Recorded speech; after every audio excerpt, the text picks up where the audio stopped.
Bonjour à toutes et à tous, j'espère que vous allez bien et en notre rendez-vous du mercredi à 16 heures hebdomadaire, on se retrouve à nouveau pour la présentation des 5 modes les plus populaires de la semaine entre le mercredi 25 octobre et le mercredi 1er novembre. Et cette semaine, nous avons été gâtés par les modeurs, un grand merci, bravo et félicitations pour tous les beaux modes qui sortent, c'est dur de pouvoir tous les présenter, donc on va représenter les 5 plus populaires. Comme d'habitude, pour ceux qui connaissent, le challenge est de faire, ou pour les nouveaux nouvelles, le but est de faire une présentation des modes en moins de 3 minutes à chaque fois.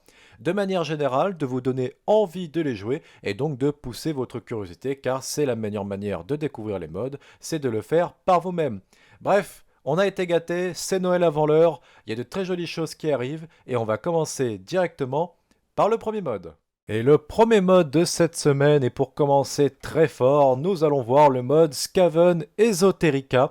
Pour ceux qui l'ont connu sur le 2, c'était un mode qui était très populaire, qui va vous apporter énormément de nouvelles unités pour le roster des Skaven, et notamment des unités de type mécanisé ou corrompu, lavé par le pouvoir des Warpstone. Bref, c'est un mode qui était très populaire et qui a été re-upload maintenant par Stradivarius, donc un grand merci à lui déjà. Et donc on va pouvoir profiter à nouveau de ces petites pépites que nous avait sorti le modeur originel à la base et qui sont vraiment géniales, qui sont plutôt bien équilibrées bien évidemment, mais qu'on retrouve quand même une sacrée puissance derrière. Là j'ai pris Kit pour faire le thème, mais vous avez compris, vous pouvez pouvoir le jouer avec toutes les factions Skaven. Pour globalement vous les présenter, ça vous rajoute 3 nouvelles unités d'infanterie. 2 de contournement en version anti-large ou en version corps à corps pour anti-infanterie qui vous permettent de faire du contournement et d'aller chercher les unités d'artillerie ou de tireurs. Vous avez la même version avec en lance-projectile, donc qui va vous permettre surtout grâce au filet de pouvoir immobiliser une unité assez importante, du même style, comme vous pouvez le voir c'est un Warpreneur, ça reprend un petit peu l'équivalent des coureurs des égouts, mais en version, on va dire pas améliorée, mais plus nombreux, moins cher. Vous retrouvez 2 unités de cavalerie, oui, vous avez bien entendu, de cavalerie pour les Skaven. Ce sont des Bubonic Riders, donc vous avez la version, les Clones of Ikit qui est la version améliorée, qui ont des Juggernauts qui sont corrompus par le pouvoir de la Hearthstone, anti-infanterie, qui tabassent plutôt bien. Très pratique, avec un bonus de défense en mêlée passive autour d'eux. Et après, vous retrouvez les Bubonic Riders, Bubonicus Riders, je les aime bien ceux-là. Ils ont surtout un truc qui est intéressant, alors le fait d'être anti-infanterie, attaque empoisonnée, ce qui est génial pour harceler les frontes, mais c'est surtout les capacités passives qui vont donner autour d'eux. Vous avez un debuff pour les ennemis en attaque de mêlée de -5. Au contraire, vous boostez vos alliés d'une attaque en mêlée de +5 et d'un commandement +4. Et derrière, vous redebuffez à nouveau avec une portée d'effet l'attaque en mêlée de -5 et la vitesse de -10. Donc c'est énormément de buffs pour vos alliés et énormément de debuffs pour l'ennemi. Donc c'est une unité de début de campagne, milieu de campagne qui est vraiment très très intéressante. Vous avez une infanterie monstrueuse de type Poxygore, donc comme vous l'avez compris, ce sont des Croxygores qui ont été corrompus, voire pour certains un peu plus que corrompus par la Warpstone. Donc globalement le même effet que les Croxygores de base. Et là on va rentrer sur ce qui nous intéresse, ce sont les infanteries mécanisées. Là je vais vous donner à la bouche. Vous avez 3 types de bombers différents, enfin 2 types pardon. Vous avez le bomber de base avec 2-3 pouvoirs qui sont très très intéressants.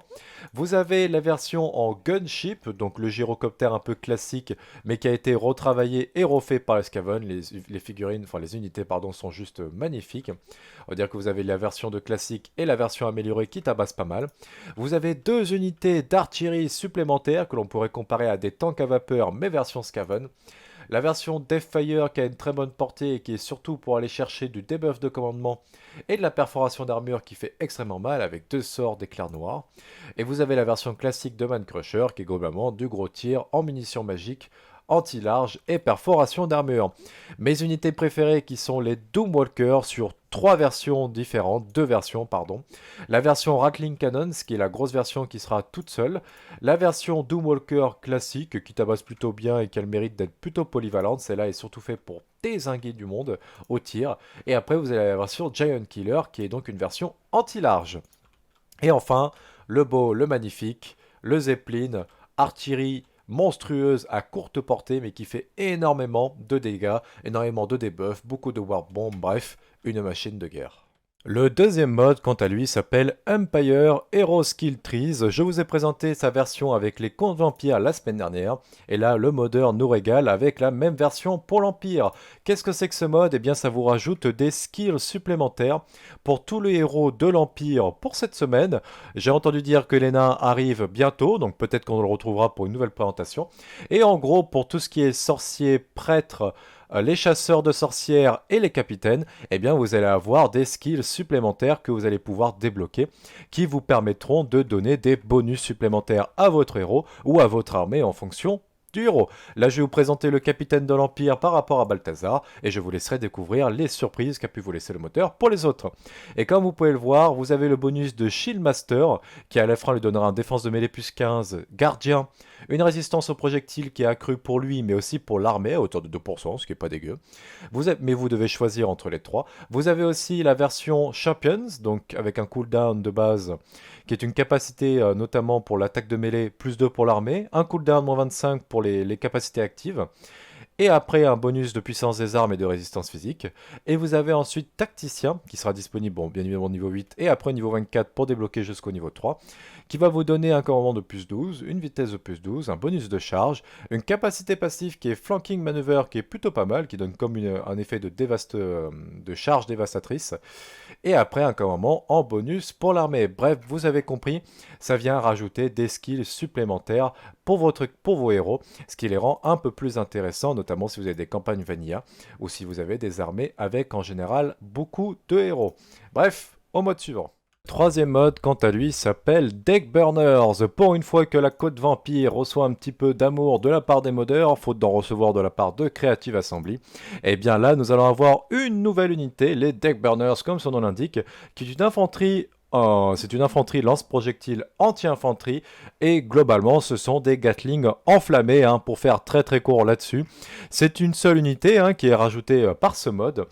Globalement très intéressante que vous allez pouvoir attraper dès le tiers 2, donc plutôt facile, qui va pas coûter trop cher et qui peut faire énormément de dégâts si bien positionné. Et bien cette unité va pouvoir lancer de bons projectiles qui vont réduire le commandement, en plus de faire des attaques enflammées. Ça me fait plaisir de voir un petit peu de choses pour la Côte Vampire, parce que malheureusement, ce n'est pas forcément la faction la plus appréciée, tant par, comme j'ai pu vous dire, tant par notre Creative Assembly que par les modeurs, c'est assez rare, c'est une faction qui est quand même très difficile et assez délaissée, et donc ça fait plutôt plaisir de voir ce genre de petits modes. J'attends qu'il arrive directement pour vous montrer un petit peu l'effet des dégâts, mais globalement vous l'avez compris, c'est du tir enflammé. On va comparer ça un petit peu, au lance-flammes un petit peu de chez les nains, mais c'est des brise-fer version un peu moins chère, beaucoup moins chère, pour ne pas dire des dracs de fer, même beaucoup moins chères, mais qui globalement font plutôt pas mal de dégâts, et c'est assez intéressant dans l'esprit. Bref, comme vous pouvez le voir, ça tire pas énormément, mais ça fait quand même assez de damage, et surtout sur de l'infanterie. Allez, mode suivant. Le quatrième mode s'appelle KT Unit Dragon Battle in the Field. Donc, globalement, vous avez pu le voir pendant la bataille d'intro contre les Skaven. Ce mode vient vous rajouter 5 nouvelles unités pour KT. C'est un mode qui est fait par un modeur asiatique notamment. Donc je vous invite très très fortement à télécharger le patch en anglais puis en français qui vous permettra de traduire les modes si vous ne savez pas lire ou écrire, surtout lire la langue originale du modeur. Si vous savez, tant mieux pour vous, ça vous facilitera un petit peu le boulot. Comme vous pouvez le voir, le patch de traduction n'est pas encore complet à l'heure où je tourne ça, mais globalement, de ce que vous pouvez comprendre, c'est que vous allez avoir 5 nouvelles unités, 2 infanteries de corps à corps pour la fronte, j'ai la musique qui est en train de s'énerver en arrière, en même temps ça va bien avec le rythme. Vous avez une très grosse unité de tier 5, globalement anti-large, comme vous pouvez le voir en hallebarde, qui tabasse énormément. Attaque magique, attaque enflammée et un debuff de dégâts par seconde qui réduit l'attaque en mêlée, qui vous fait des dégâts et qui vous réduit l'armure et qui vous rend vulnérable au feu. Et derrière, vous avez plusieurs capacités passives. Au fur et à mesure que l'unité va rester en mêlée, eh bien ça va donner un bonus de dégâts des armes de base perforant contre l'infanterie et en attaque en mêlée.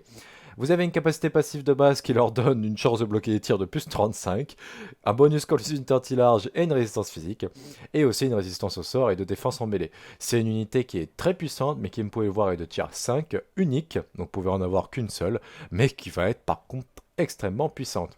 Vous avez une autre unité de base qui sont des ogres que vous allez pouvoir recruter classiquement avec des bâtiments militaires.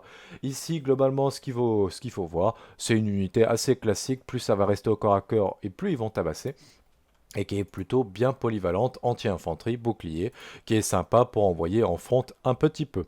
Vous allez avoir ensuite deux nouvelles unités de tir. La première classique que vous allez pouvoir recruter assez facilement, cette unité de tir là est une unité à courte distance et bouclier, plutôt intéressante, en projectiles perforant les armures avec des attaques enflammées au tir, mais aussi au corps à corps, ce qui est plutôt sympa. Et globalement aussi avec un tir qui va venir débuffer l'armure et la possibilité de bloquer les tirs. Donc très intéressant pour les perforer des unités un petit peu plus puissantes mais à courte portée. Donc comme vous pouvez le voir avec des fusils à pompe, des shotguns. Et vous avez une version d'élite de celle-ci unique, hein, comme celle-là que vous pouvez retrouver ici. Donc cette version, elle est de tiers 5, beaucoup plus d'armure, beaucoup plus d'attaques en mêlée, des attaques qui brisent l'armure au corps à corps et aussi enflammés toujours, mais qui rendent vulnérables au feu et qui réduisent aussi l'adversaire. Avec plusieurs modes, vous avez une capacité passive qui est intéressante et qui est extrêmement puissante, qui va donner portée plus 40, précision plus 90, tir embusqué et vitesse plus 50%. Et après des capacités passives assez intéressantes, tant sur le buff mais aussi sur des unités, des munitions assez spécifiques. Et enfin, le gros bébé, la puissance, l'unité de, on va dire... voilà, c'est la mascotte du mode. Eh bien, c'est la version des nains Médée de KT, donc des nains du chaos qui a été reskin et refait pour KT. Globalement, un monstre de puissance, hein, c'est dévastateur, mais de tier 5 uniquement, donc plutôt en fin de campagne, milieu de campagne. Attaque magique, bonus anti-lâche, perforation d'armure, bref, ça démolit tout en bonne et due forme. Et enfin, le cinquième et dernier mode pour finir cette semaine en douceur, eh bien c'est le mode Restoring Battle Bridge. Donc comme vous pouvez le voir actuellement sur l'écran, alors j'ai essayé de trigger pendant 1 heure sur une campagne que j'ai lancée pour vous montrer la map, mais j'ai pas réussi, donc j'en ai marre, je vous montre la photo. Mais de toute façon, le concept, et c'est très simple, en fait, les batailles de goulot ont été revues. Pour quelles que soient les batailles de ce type, vous allez avoir des maps qui vont changer, comme elles étaient avant, en fait, avant que Creative Assembly change ça, ce qui pour moi n'a pas été une très bonne chose, mais ça, ne reste que mon avis. En tout cas, vous avez compris, ça vient changer les batailles de goulot pour vraiment donner une impression de bataille de pont, d'embuscade, vous avez vraiment ce côté assez serré, mais vous avez la possibilité de contourner derrière à vos risques et périls, notamment si vous avez un passage aquatique. Donc vos unités vont être nerfs et d'autres vont être buff. C'est un mode qui est très sympa, très simple, moi que j'appelle Quality of Life, et qui vient vraiment redonner une envie un peu de rejouer ces batailles de goulot qui seront plus intéressantes et un peu moins débiles aussi dans la manière de les jouer. En tout cas, j'espère que cette petite vidéo vous aura plu. Comme d'habitude, on se retrouve mercredi prochain pour le même style. On présentera les 5 modes les plus populaires de la semaine d'après. Comme d'habitude, on se retrouve aussi le dimanche à 16 h pour une présentation de mode générale ou une petite présentation globale de plusieurs modes sur un thème spécifique. La semaine dernière, on a fait sur améliorer le visuel des campagnes, un petit peu au niveau des batailles, mais aussi de la map et de la carte. Bref, cette semaine, je vous laisse découvrir ça par vous-même aussi. Ça promet d'être assez sympa. J'espère que cette vidéo vous aura plu, n'hésitez pas à me laisser un retour positif comme négatif. Faites ce que vous voulez sur YouTube comme d'habitude, vous pouvez me retrouver sur Twitch en live et sur YouTube en live, je fais du multi-stream. Je le faisais avant même que ce soit autorisé d'ailleurs, mais bon, enfin bref. Ils vont pas m'embêter, je suis trop petit. Donc bon, j'espère que vous avez passé une bonne semaine, à la semaine prochaine, et ciao bye bye.